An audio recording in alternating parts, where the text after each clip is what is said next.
Pseudoanarchist Federation. A word to the members and sympathizers of the Anarchist Federation. Translator's note. Even though this text was originally supposed to be directed towards the Anarchist Federation in Poland, it wouldn't be too far of a stretch to say it shouldn't be directly towards every single officially unofficial leading anarchist organization around the world as well. While these massive and supposedly anarchist organizations monopolize anarchism by telling individuals how to properly do anarchism, whatever that means, and by ostracizing those who do not share the same principles and praxis, there are those who confront the majority and act against it, even on a surface level, by writing texts similar to this one. Insurrectionism in Poland is dead. In fact, it never truly lived, but so is anarcho-syndicalism dead. It is a rotting corpse, wandering since before the Second World War, first through the indirectly anti-anarchist regime of so-called real socialism, and then through the neoliberal wastelands of Polish Catholic conservatism, in hope, or more to be more precise, in belief, of being revived. Besides, two really small anarcho-syndicalist unions, actually one of them doesn't consider itself anarcho-syndicalist, but for their advantage, let's suppose there are two. Anarcho-syndicalism isn't really a thing, and yet it is the pompous and mainly anarcho-syndicalist AF that is patronizing due to its dominating anarchism in Poland. I did not translate the Pseudo-Anarchist Federation to annoy Polish AF, neither to publicly complain about how much the AF here sucks. It does, but not in its entirety, since it's varied. The AF here is doing a lot of good for some workers, for other anarchists, for certain oppressed groups, and even for anarchism itself. I'm not trying to diminish the influence of the Polish anarcho-syndicalism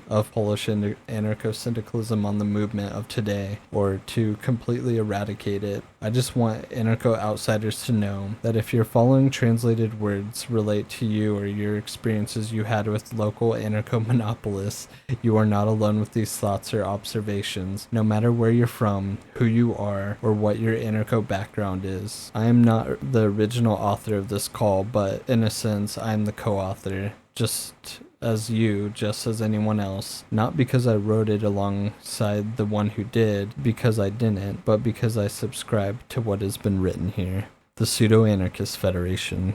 These workers' revolutions, these proletariat utopias, these pamphlet newspaper of yours, who cares about them really? The revolutionary situation has been, is, and always will be here. If only you filter the picture of everyday life through enough lenses. So wear your militias, proudly replacing the Polish flag on the same building with black and red banners. Let's face it, there are none because no one needs that. There shall be no more heroic clashes on the barricades. These dreams have died. If they were even still alive at all, together through the Paris Commune, it's still better than the syndicalists and the anarcho-communist pipe dreams that don't even get to become overdue, as they were never valid. The 21st century is a time of ubiquitous cameras, police states with human faces, cyber dystopias adorned equally with Coca-Cola advertising banners, and corporate boasting about producing green-friendly energy.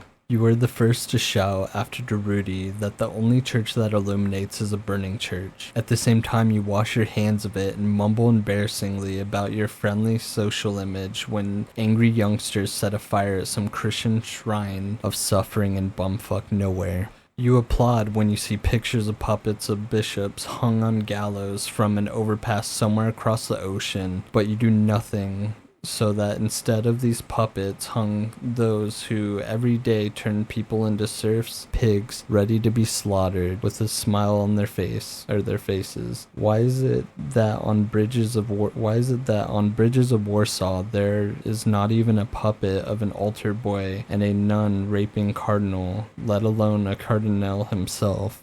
You proudly hand out hundreds of leaflets and newspapers at your demonstrations to liberals and social democrats from rich families who have no conception of suffering, while your comrades, who are squatting tenement houses forgotten by the system, burn them in their stoves. No amount of talk about revolution pointed by you on a cheap paper can warm their hearts. It's a good thing that from time to time they at least warm their freezing wire and glass guard hands. Are you ailing, tired, or gripped by depression? That's alright. You don't have to build bombs or clear cities of fascist garbage with your own hands. You don't preach your pacifist morals to the fighters whose blood is spilling on the pavement before your eyes. You meet in your cramped apartments, which the shitty system has thrown at you like a few scraps of meat from the Lord's table. While you're having your revolutionary worker discussions about nothing, real proletariat youths are crouched down smoking cigarettes outside your housing blocks. You hastily call them rednecks or chavs, while they're fed fascist propaganda by